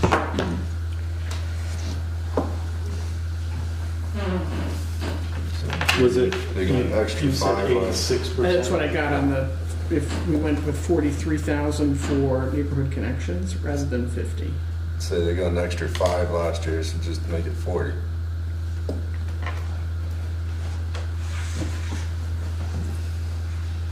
That'd be a little less than 86%, but Yeah, we could keep a ballpark area. Let's place it. Pencil it in. 40? Yep, Pencil it in, 40 for the library. for the Mountain Towns housing project, you both had the 15, yep. so we'll leave it at that. The community fund, Taylor had 33,572, you had the full 50. Maybe, after seeing the housing study, I would be willing to do the 50. You would be? Yeah. Yeah. I think it's a very important statement about our commitment. Yep. Magic, you had, Taylor didn't have anything, you had 7,000. Because it was a double dip from last year with the Yep. Springfield electrical panel. Leave it at that? How much? Or let's talk about it. I mean,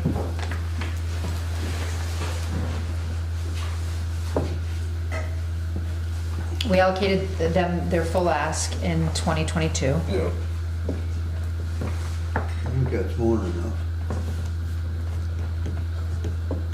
And it is mostly subsidizing a small community up there in Magic. Mhm. Magic Circle residents, Magic Upper Pass, Blue Gentian. Maybe dropping down to just the 4 for the sump pump.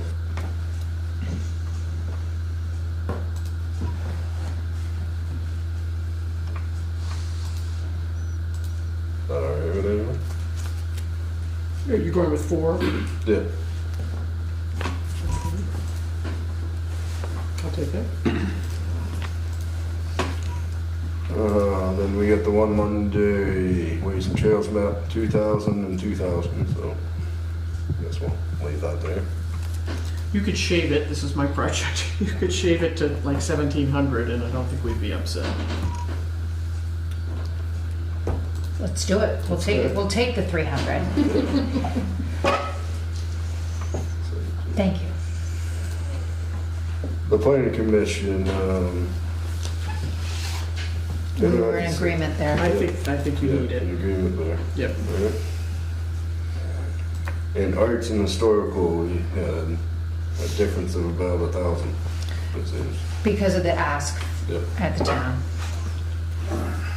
So yeah, the 17 sounds good. Good, then they got the ask from the town, 1740. Mhm. Was that add up? It's more than what it should be, I have a feeling. Yeah, Yeah, we're over by 15,127.62. 15, that's fine. 127.52. 127. 15,127.62. Fight it. Divided by how many line items? Divided by how many Some people? of our budget next year towards Yeah. the equipment. If everybody does get the same, that's fair. Could do, lower the planning commissions and the That's town for could actually. What's that? That's for all the boards. I know, well, that's what I'm saying, we could take some out of our office budget to cover Oh, some of that, so lower your ask and chip in. that's a good deal. So do you Just- just What would your recommendation be?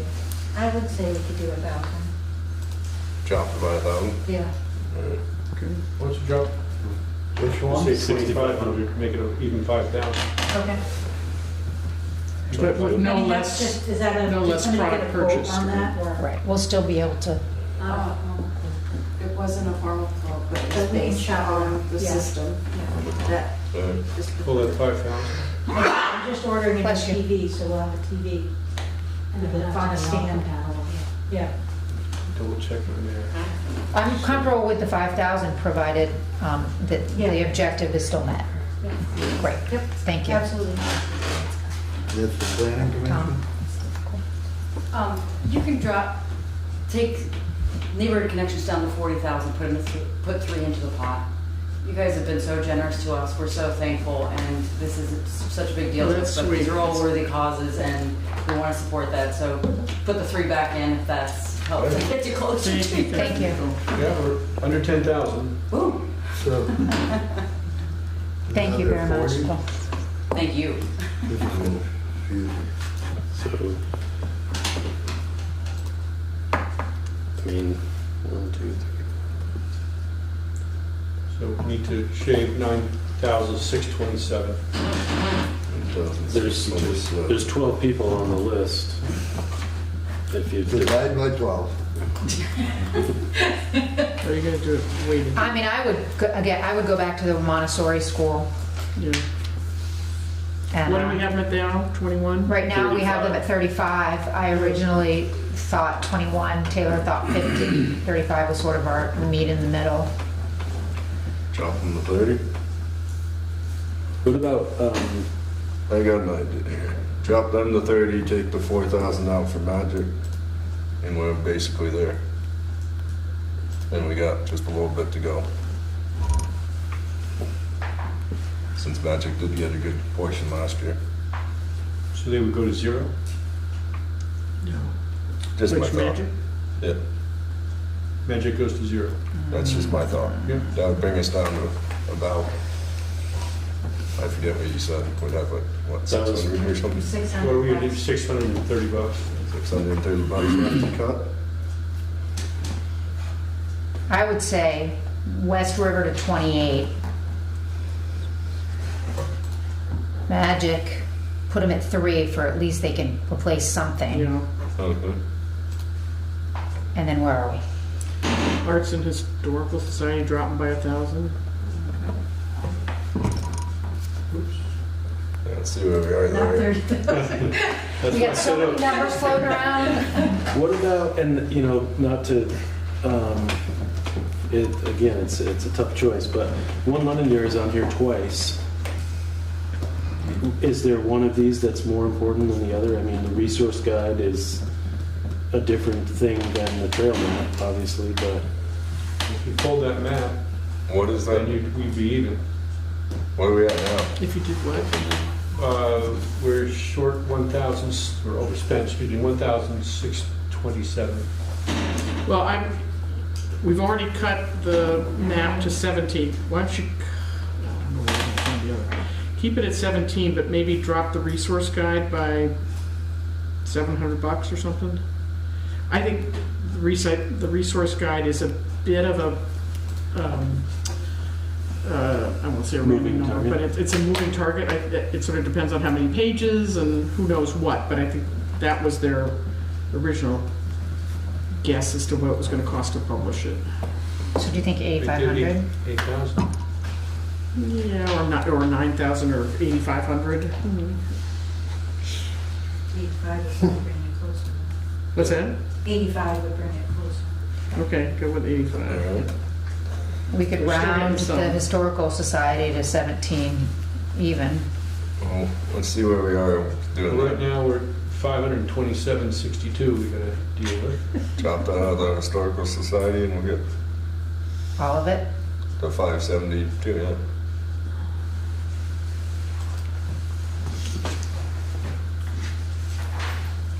Or we can divide it into a couple different ones. I don't know.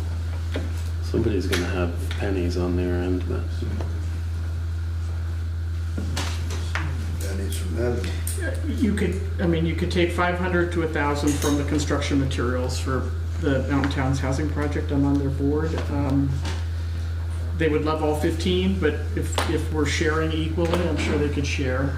Well, Historical Society, and just to make it all even, there's 16,512.38.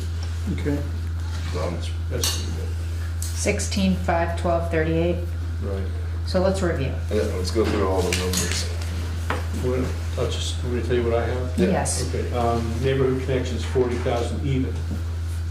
West River Montessori, 28,000 even.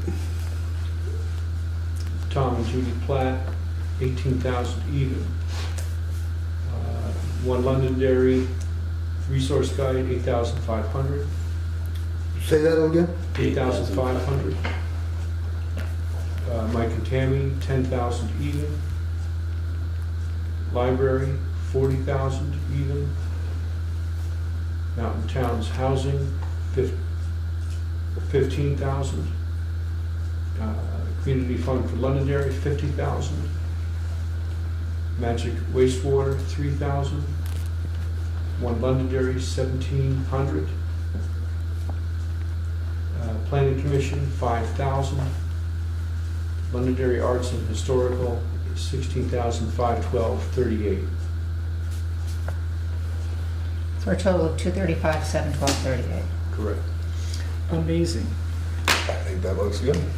I would recommend that when we reflect in the minutes, if there's any interest, that should maybe go to the Arts and Historical And Society. isn't there also, we didn't spend all the grant It was like $112 or something. for the housing project? Well, we haven't gotten the final Okay. billing. Okay, I'm assuming that they're going to spend it all.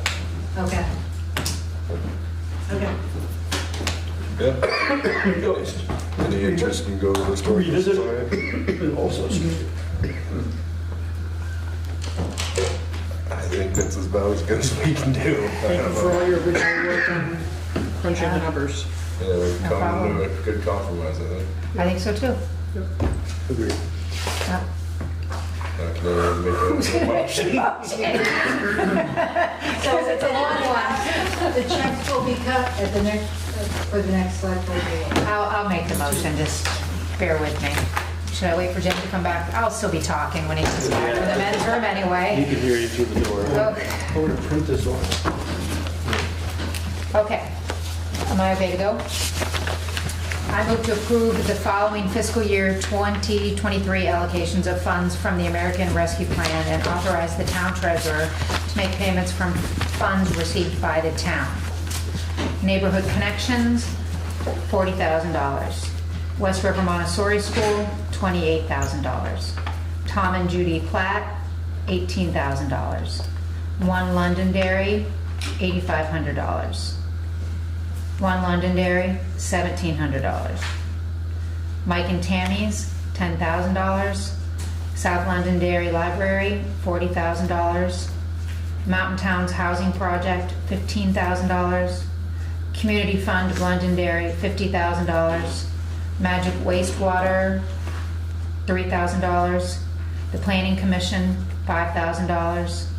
Londonderry Arts and Historical Society, $16,512.38. And if there's any interest, it should go to the Londonderry Arts and Historical Society.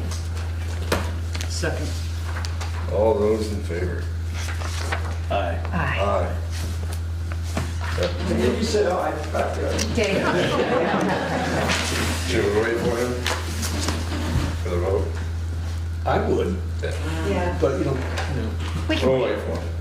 I'll eat a snack. he did have some objections to one of the. Yes, we should wait. So We maybe you should might want to wait. abstain, Yeah. potentially. While we wait, can I just say thank you so much from Neighborhood Connections? This is such a big deal to us.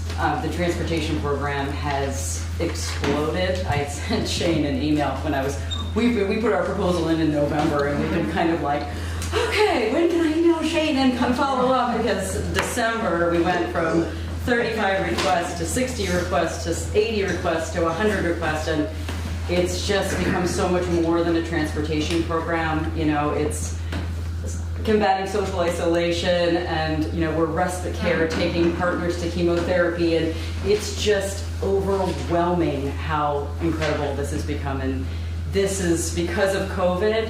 you know, we really had a late start. I mean, who launches a transportation program in the middle of a global pandemic? Like, terrible idea. And so we weren't really sure it was gonna like really get, then it just exploded. And we're working on the sustainability. We've got good plans, and you know, but we need time to work through these plans. And this just gives us that little bit of, okay, we can pay those 5 part-time drivers now that, you know, have just been working so hard, and we're running at 1,000,000 miles an hour. And this just like blows me away. So we really appreciate it. We had almost close to 400 rides last year in 2022, and we're going to be damn near 1,000 this year. Just like running. So thank you. Thank you for what you guys do. Thank you. One question I do have of Tom and Judy Platt, would it be to Tom and Judy Platt, or would it be to Derry Downtown? Derry Downtown. And we'd like to thank you very much too. We're very grateful. So you may need You're welcome. to, Amend it? yeah, or just, you can reflect it in the minutes. It's like watching sausage being made. Or paint dry.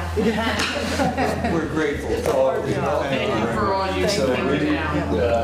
We all 4 of us voted yay. How about? Yes. Yes. Okay, yes, yay. That's gone. Check. Moving on to 10B, Williams Dam, discuss formation of an advisory committee. Shane was able to write up a charge for the committee.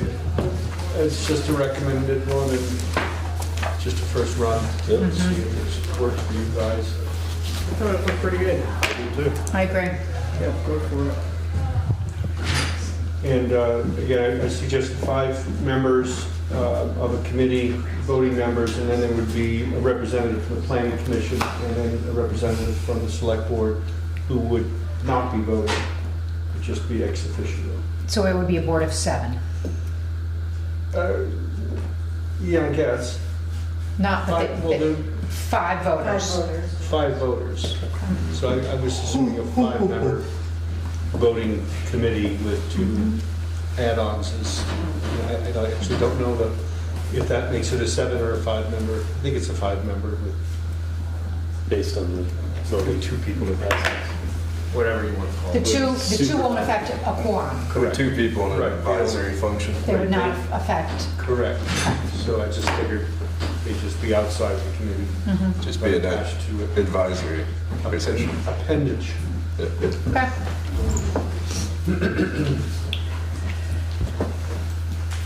You happy to make the motion? Any more discussion? Okay. I move to determine that the effort to further explore options for the Williams Dam is best handled through the establishment of a committee, and the board hereby establishes the, quote, Williams Dam Committee, end quote, as authorized under 24 VSA Section 4433, which should be made up of 5 Londonderry residents, whose responsibility is to advise the select board with regard to the disposition of the Williams Dam as set forth in a specific charge to the committee, which shall be signed by the select board chair and included in the minutes of this meeting. The town administrator is directed to advertise the availability of the committee positions, which the board will seek to fill at its first board meeting in May 2023. Second. All those in favor? Aye. Okay, did you have questions? I was just gonna ask, there's been 1 or 2 previous studies, right? 2 at least, and then after the flood, they did some research into it too, so I guess 2.5, 3. What is the expectation of the new committee above and beyond what's already been done? If you want, I can read there's a charge that was. Oh, I'm sorry, is it in the materials? Yeah, it's in the meeting packet. Okay. But it says, to fulfill this responsibility, the committee will review existing studies, inspections, and analyses of the Williams Dam. Number 2, determine whether additional study of the Williams Dam is warranted, which can be conducted within a reasonable time frame and within financial resources. 3, work with knowledgeable specialists involved with dam management, safety, engineering, and construction to help the committee with its work. Number 4, consult and coordinate committee activities with town staff, officials, boards, and commissions. And lastly, 5, based on what the committee believes is in the best interest of the community now and in the future, provide a recommended course of action with regard to one of the following alternatives to the select board by no later than November 30, 2023. That's replacement, repair or restoration, or removal. Thank you. Okay, moving on to 10C, consider a request for extension of use of town hall parking area. To be perfectly honest, I haven't really seen them park there at all. They haven't even parked there. They're I parking think on they their just got property. delayed. Is it back up? The workers are on the property, I haven't seen anyone Yeah. parked in the town hall. Anywhere. They were parked in his driveway. And Our project is kind of on hold until later this week at some point, but, waiting for Gary to finish up some of his work. What time does he show up with the donuts? I know, I want to know that. He should direct all donuts to the town office. Somebody send me a text. I second that. No, he's gonna be done in no time. They're yeah, they only have, flying. They're only back. Flying. They're flying. they only have a couple Yeah. more days, it seems. Well, he did say that they got called down to Virginia, and so they'll be back like the 11th. Next week or something, yeah. The extension is based on a delay probably Right. rather than. I don't see why we would. They have the roof and door and the whole interior, basically what he said. I don't see a problem with it. Hasn't been a problem so far. No, I'd make the motion. Go for it. I move to amend the board's 3/20/2023, what the tough one?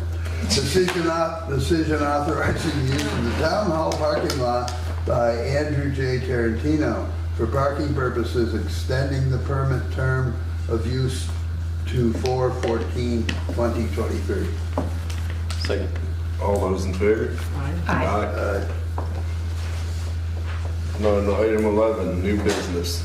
11A is review and discuss state hazard mitigation plan.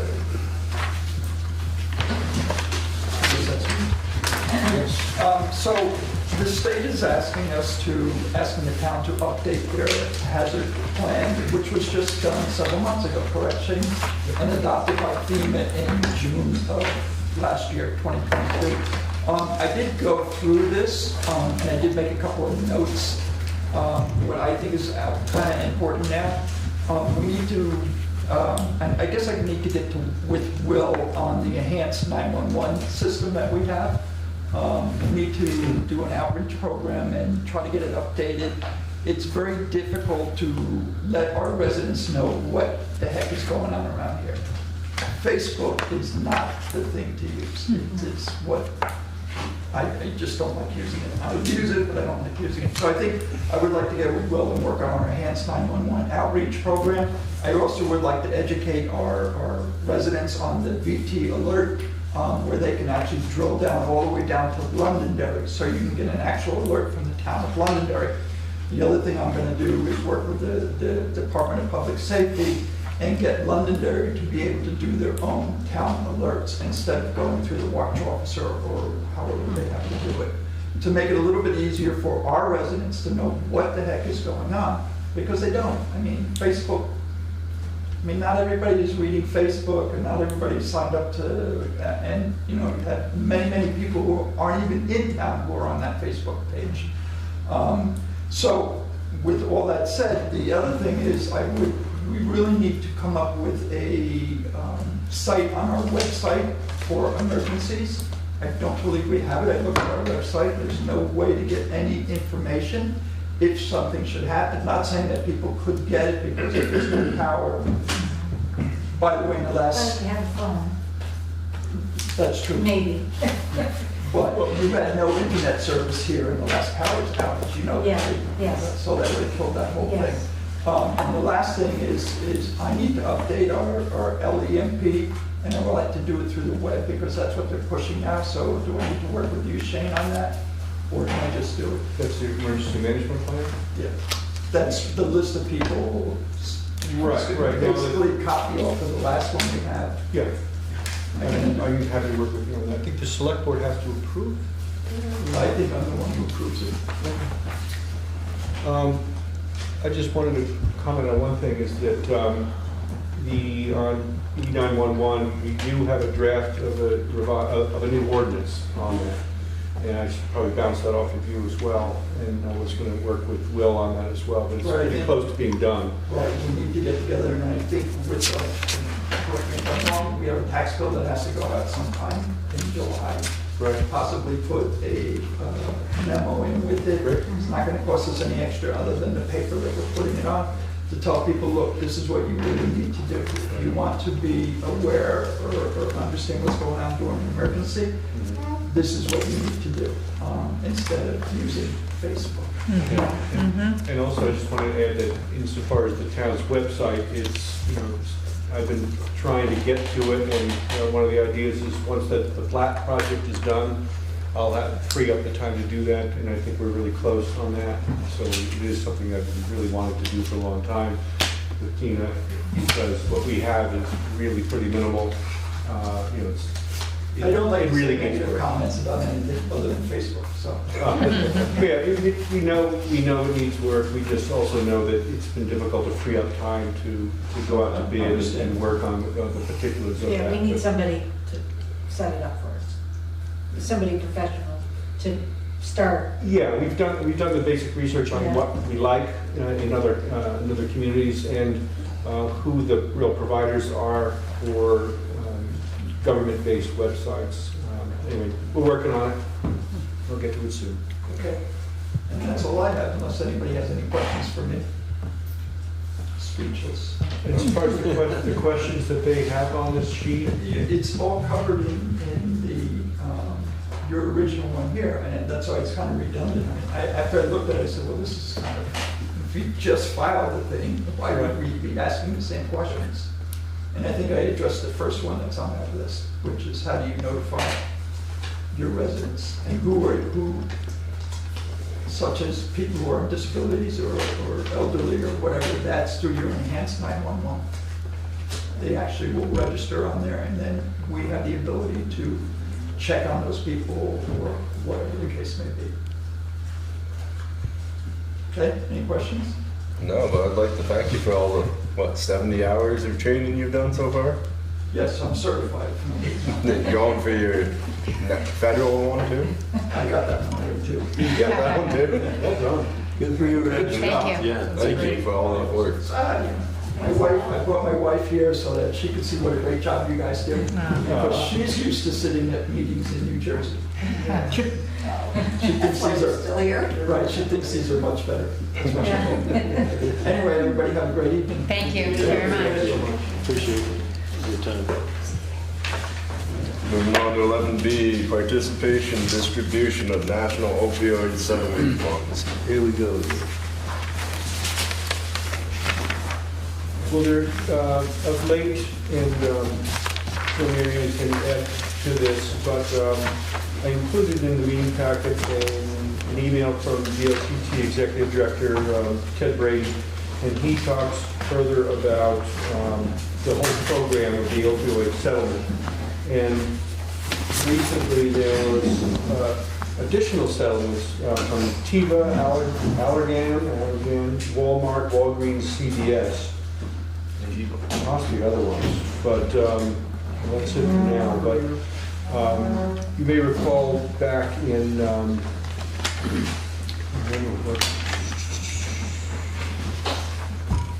December of '21, the board agreed to go into the settlement program, and then in last September decided all the funds that we do receive would be going to the collaborative to assist with their efforts in prevention. This represents additional funding opportunities, and in speaking with Mary Ann, her feeling was, correct me if I'm wrong, that we should continue to take in money and keep it local. Otherwise, it gets distributed statewide, and we can't really guarantee. It does get distributed statewide as well, but by keeping some of it locally here, the statewide priority right now is to be really looking, at least for the next 2 years, on some large-scale harm reduction pieces and treatment pieces that probably won't reach the rural communities. So by being able to have some direct prevention work locally, and we also work with treatment to recovery programs and groups in both Windsor and Bennington County, and soon in Wyndham County through a structure change at the state level. So we'll keep tabs on what that looks like for the community also. And the expectation is that more money will continue to come down, probably within that same 18-year timeframe. Are other communities doing this with you? Yeah, not with me directly. In Ludlow, so we're the fiscal agent for another organization in Ludlow that does work like ours. And Ludlow has given their money, I believe, to the Turning Point, and so we're just going to wrap around with some projects with the Turning Point because we work closely with the Springfield Turning Point also. So, no, not directly. There's a lot of towns who didn't even put it on the table. So first, thank you for putting it on the table. Second, thank you for last year's ARPA, and I'm very grateful and grateful that it went out to the community this year.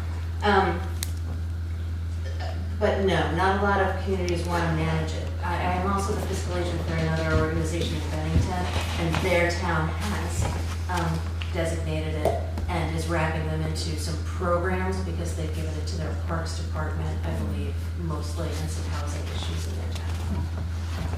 And we're required to spend it on prevention. Yeah. Well, there's a number of things that we can spend it on, but the only one that really is very obvious is working on prevention with the collaborative. And I'm on the Substance Misuse Prevention Council at the state too, and they're concerned that prevention is getting lost a little bit in these first couple of years as they heavily invest in harm reduction and treatment. So it's nice that prevention can stay. Yeah. And so I think so far we've gotten $600, $700, and we've turned it. We get a check in, and we just send a check out. And I think when we have one in your payables, I'll try to remember to mention it. And what we've done, I brought some data with me, but it's late and I have a little bit of a headache, so I've come back with fresh data another time because the state hasn't given me 2021s yet. But so far, how that's manifested for us in this community is we stay in touch with the pharmacy. We placed a prescription drug drop box there a few years back, and we set them up with the system at the state level to continue to get liners for replacement for collection. We provide some cards with connections to care in some of the prescription bags when there are needles getting picked up. We also provide some connections to care to put on top of that box, and we'll continue to do that. We're working on a sharps disposal, and maybe that's something that this community would be a good fit for.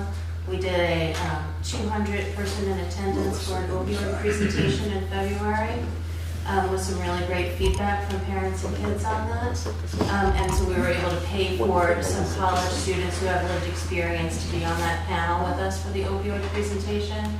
And we have a project where we do opioid education for athletes because athletes are more prone to get injured and therefore more prone to get a prescription of an opioid to start out with. So ensuring that parents and kids get that education when they're signing up for their athletic time frames. We distributed in November, and we'll probably distribute in September again, that information along with some like ice packs and things like that that our athletes need to stay healthy. So those are just a few of the things that we're doing that are really opioid specific. But otherwise, we know that we do like healthy alternative things, and we have hikes and skating nights and skiing nights and our programs that get kids out into the community and connect to them. Thank you for all you do. Thanks. Yeah, absolutely.